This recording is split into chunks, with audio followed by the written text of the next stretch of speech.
हाँ नमस्कार, please carry स्वागत है ऑन। आप सभी का द न्यूज़ नाउ में। मैं ही आनेजा आपके साथ पीएफ को लेके बातचीत करेंगे और कई ऐसी सिचुएशन देखने को मिलती हैं जहाँ पे एम्प्लॉयर पीएफ डिपॉजिट नहीं करवाता। अब उस सिचुएशन में एक एम्प्लॉय क्या करे, इसके बारे में सारी जानकारी लेंगे। उसके अलावा जम्मू ऑफिस को लेके भी बहुत सारी इन्फॉर्मेशन आपको देने वाला है इस वीडियो में, क्योंकि जम्मू ऑफिस की अगर बात की जाए तो वो बहुत बढ़िया काम कर रहा है। बाकी गवर्नमेंट ऑफिसेज के कंपैरिजन में इनका शेड्यूल भी डिफरेंट है और काफी अर्ली डिस्पोजल जितने भी क्लेम्स होते हैं उनका भी देखने को मिल रहा है। उसके अलावा पीएफ को लेके कुछ मिथ्स भी हैं। इन सब के ऊपर बातचीत करेंगे। ईपीएफओ कमिश्नर रिजवानुद्दीन इस समय हमारे साथ ज्वाइन कर चुके हैं। सर, स्वागत है द न्यूज़ नाउ में। बहुत बहुत धन्यवाद रिया, ईपीएफओ को इस तरीके की अपॉर्चुनिटी देने के लिए, आपके साथ बात करके। जम्मू कश्मीर और लद्दाख मेरा फेवरेट डेस्टिनेशन है, जो मेरा अब तक का जी, बेस्ट पोस्टिंग कहूंगा। जी जी। जी। शुरुआत करते हैं। कई बार सर ऐसी सिचुएशन होती है जब एम्प्लॉयर पीएफ डिपॉजिट नहीं करवाता। अब एम्प्लॉय का पीएफ जो है वो कट रहा है। उस सिचुएशन में एम्प्लॉय क्या करे? पहले तो आप इसके बारे में एक्सप्लेन करें कि एक्चुअली में क्या मैंडेट है, हमारे रूल्स रेगुलेशंस क्या कहते हैं इस सिचुएशन में? जी। देखिए, ये अगर कोई ऐसी गलती कर रहा है एम्प्लॉयर, तो वो अपने पैर में कुल्हाड़ी मारने वाला काम कर रहे हैं। अमानत में खयानत का एक ये केस होता है, 406 409 आईपीसी के तहत एफआईआर दर्ज हो सकती है अगर ये प्रूफ हमको मिल जाता है कि somebody has deducted provident fund and not deposited। तो ये तो एम्प्लॉयर अपने लिए बहुत बड़ा, जैसे गड्ढा खोदना कहते हैं, वो काम कर रहे हैं। और एम्प्लॉय को अगर ऐसा पता है तो हमारा एक नंबर है 6006567049। इस पे डायरेक्टली हमें व्हाट्सएप करके एविडेंस के साथ हमें बता सकते हैं कि पैसा कटा और जमा नहीं हुआ। एक चीज। दूसरा चीज, अगर कोई भी वर्कर किसी भी संस्थान में आज की डेट में जम्मू कश्मीर और लद्दाख में कहीं पे भी काम कर रहा है और उसके साथ शोषण हो रहा है या उसको नहीं पीएफ का मेंबर बनाया गया है, तो डायरेक्टली मुझे अप्रोच कर सकता है। यहाँ मैंने एक तरीके से डेली, हमारा कोई टाइमिंग नहीं होता है, हम खुद मिलते हैं लोगों से। पर्सनली मैं मिलता हूँ अपने कार्यालय में, और ये जो नंबर है इसके व्हाट्सएप के थ्रू, टेक्नोलॉजी का जमाना है, चाहे वो पाडर में बैठे हो, चाहे वो किश्तवाड़ में पाडर हो, या पुंछ का रिमोट एरिया हो कोई, या फिर वो लद्दाख के करगिल में हो कहीं, या और भी रिमोट एरिया से कहीं से कोई हो, तो मुझे जरूर आप संपर्क कर सकते हैं 6006567049 पे। और आप लिखित तौर पे अगर कोई कंप्लेंट करना चाहते हैं तो ro.jammu@epfindia.gov.in पे कर सकते हैं। हमारा लद्दाख में एएलसी ऑफिस में कार्यालय है, और कश्मीर में बटवालू में पीएफ ऑफिस है, वहां पर्सनली जाके भी बात कर सकते हैं। और मुझे अप्रोच करना तो मैं जम्मू में बैठता ही हूँ। इसके अलावा हम निधि आपके निकट भी करते रहते हैं, तो वहां भी हम आपकी अपनी शिकायत, आप जैसे बड़ी ब्रह्मणा में 27 तारीख को होना है इंडस्ट्रियल एसोसिएशन में, वहां भी ये लोग आके मिल सकते हैं। जी। जी। वहीं मैं आपसे जानना चाहूँगी, ये तो बात रही कि आप पर्सनल बेसिस पे, ऑफलाइन बेसिस पे मिल रहे हैं या व्हाट्सएप पे आपको कंप्लेंट डाल रहे हैं। पर क अगर किसी व्यक्ति को ऑनलाइन अप्लाई करना है, तो क्या कोई पर्टिकुलर पोर्टल है, उसका क्या प्रोसेस है? उसके बारे में भी हमारे व्यूअर्स को अगर आप जानकारी दे दें। जी। ऑनलाइन मतलब कंप्लेन के बारे में कह रही हैं, या कोई जी, पैसा जी। निकालने की बात? जी, जी, दो कंप्लेंट एस्पेक्ट है, है। जो एम्प्लॉयर वाली कंप्लेंट है। जी। अगर किसी की कोई शिकायत है तो ईपीएफ आईजीएमएस हमारा एक पोर्टल है। ईपीएफ आईजीएमएस डालें आप गूगल पे, आपको वहां पे एक रजिस्ट्रेशन करके आप वहां पे अपनी ग्रीवेंस डाल सकते हैं, अपने particular Aadhaar link number, universal account number डाल के। आपको टेक्नोलॉजी ड्रिवन ऑर्गेनाइजेशन है, इसमें कोई बहुत ट्रांसपेरेंसी है। ये तुरंत 7 दिनों के अंदर इसका निष्पादन होगा, और इसका हेड ऑफिस लेवल से लेकर मंत्रालय तक से इसकी मॉनिटरिंग होती है। तो ये बहुत जी। Important aspect. ईपीएफ आईजीएमएस याद रखें, ईपीएफ आईजीएमएस याद रखें, और उस पर ग्रीवेंस डाल सकते हैं। जी। जी। साथ ही साथ मैं जानना चाहूँगी, अगर किसी को पीएफ स्टेटमेंट डाउनलोड करनी है, वो प्रोसेस भी ऑनलाइन है सारा, तो वो आसानी से कैसे डाउनलोड हो सकता है? क्योंकि पीएफ को लेके बातचीत कर रहे हैं, हमारे व्यूअर्स के सारे डाउट्स क्लियर हो जाएँ। कोई भी मिथ है, कोई भी प्रॉब्लम है उन्हें, तो वो सब क्लियर करने की कोशिश जो है इस इंटरव्यू के ज़रिए कर रहे हैं। तो आप बता दें कि पीएफ स्टेटमेंट अगर उन्हें डाउनलोड करनी हो, तो वो कैसे कर सकते हैं? देखिए, इसके लिए सबसे पहले एक नंबर है 12 डिजिट का, यूनिवर्सल अकाउंट नंबर। उसका यूजर आईडी और पासवर्ड, दोनों चीज, user ID is number, universal account number, उसका पासवर्ड आपको ऑब्टेन कर लेना है। यूनिवर्सल अकाउंट नंबर को आपने एक्टिवेट भी कर लेना होता है। इसका जब केवाईसी कंप्लीट हो जाता है, मोबाइल से लिंक, आधार लिंक मोबाइल के थ्रू आप यूनिवर्सल अकाउंट नंबर को एक्टिवेट कर सकते हैं। तो वहां पे आप गूगल पे सिर्फ ईपीएफ पासबुक टाइप करेंगे ना, केवल गूगल पे जाके आप सर्च करेंगे, तो आपको वो अपने आप ले जाएगा रास्ते पे जहां जाना है आपको, और वहां पे आप यूनिवर्सल अकाउंट नंबर और पासवर्ड डाल के यू जी कैन डाउनलोड योर पासवर्ड। अच्छा, और भी तरीके जी हैं, एसएमएस के माध्यम से भी आप ले सकते हैं। हमारी वेबसाइट पे जाएं, गो टू सोशल ईपीएफओ, कोई भी व्यक्ति सोशल ईपीएफओ पे जाके दुनिया भर के उसमें वीडियोस हैं और सब तरीके से गाइडेंस दिया हुआ कि क्या क्या काम कैसे कैसे किया जा सकता है। बहुत से क्रिएटिव्स हैं, वीडियोस हैं और बहुत पब्लिसिटी मटेरियल है। आज की डेट में तो ईपीएफओ बहुत अग्रेसिवली, बहुत ज्यादा जी प्रोएक्टिव होके हर दिन कुछ ना कुछ अपडेट करते रहते हैं सोशल मीडिया पे। जी जी।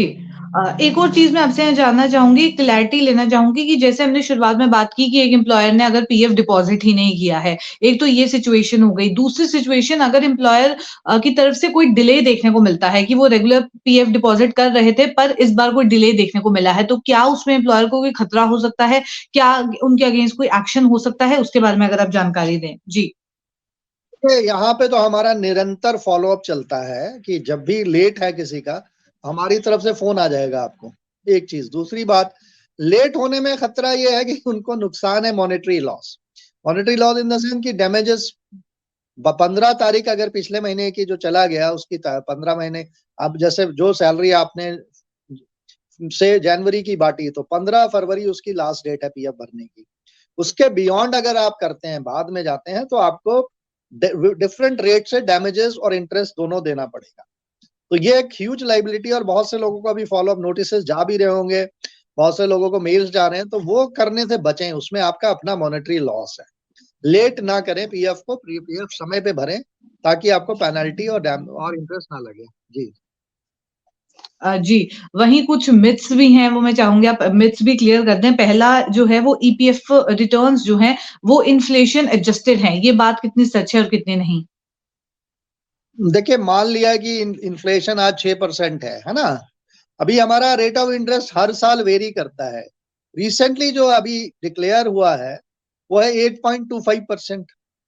तो इन्फ्लेशन को कहीं ना कहीं बीट तो कर देता है। मेरा बैंक में जो इंटरेस्ट मिल रहा है मुझे 3% से भी कम मिलता है, 2.5%, 3% से नीचे रेट ऑफ इंटरेस्ट है। ये जो इंटरेस्ट है ईपीएफ का, ये आपको मंथली रनिंग बैलेंस पे इंटरेस्ट मिलता है। तो इन्फ्लेशन को बीट करते हुए आपको रिटर्न्स मिल रहे हैं। ऐसा नहीं है कि आप लॉस में है। इंटरेस्ट जो एलिमेंट है वो आपका जो भी पीएफ में जमा करें, इसीलिए बहुत सेफ है। सबसे पहले तो ये इन्वेस्टमेंट, इसमें आपका सोशल सिक्योरिटी या राइट टू सोशल सिक्योरिटी बन जाता है। 3 स्कीम्स का बेनिफिट है, प्रोविडेंट फंड, पेंशन और इंश्योरेंस। मिनिमम 2.5 लाख का इंश्योरेंस अश्योर्ड है अगर आप 1 साल तक पीएफ कटवा लें, और 7 लाख तक का मैक्सिमम इंश्योरेंस है। In case of death day 1 से पेंशन मिल जाती है। अभी जो एक एक्सीडेंट हुआ, मैं आपको बता दूं, रोड जी, एक्सीडेंट में एक की मृत्यु हो गई और वो कंपनी पीएफ नहीं भर रही थी। बहुत सख्ती से मैंने एनएचएआई को पत्र लिखा, चेयरमैन साहब को भेजा, और कंपनी को मैं अभी, अगर वो नहीं सुधार करते हैं तो we will take stern action against the name of the company. मैं बताना चाहूंगा, ये चिनाब वैली पावर प्रोजेक्ट्स करके हैं। नहीं, चिनाब चौधरी पावर प्रोजेक्ट्स करके है, सॉरी, चिनाब वैली नहीं, चौधरी पावर प्राइवेट लिमिटेड है, जो कि एक कंपनी है, दिनेश चंद आर अग्रवाल, इनका कोई मुलाजिम थे, वो इनके थ्रू लगे थे, पर इन्होंने सबलेट किया हुआ क्योंकि Chaudhary power projects private limited को।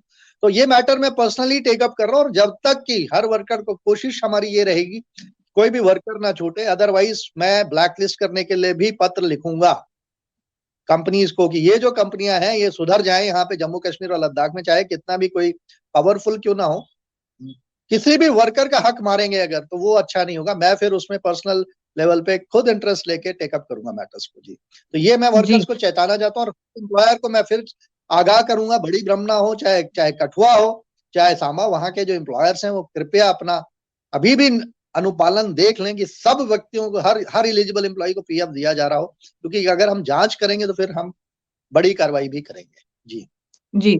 सर, जैसे आपने अभी सिचुएशन बताई कि डेथ का केस था, तो ऐसे सिचुएशन में क्या कोई स्कीम सर्टिफिकेट फैमिली को चाहिए या फैमिली के लिए क्या कुछ रिक्वायरमेंट होती है जब उनको क्लेम करना है?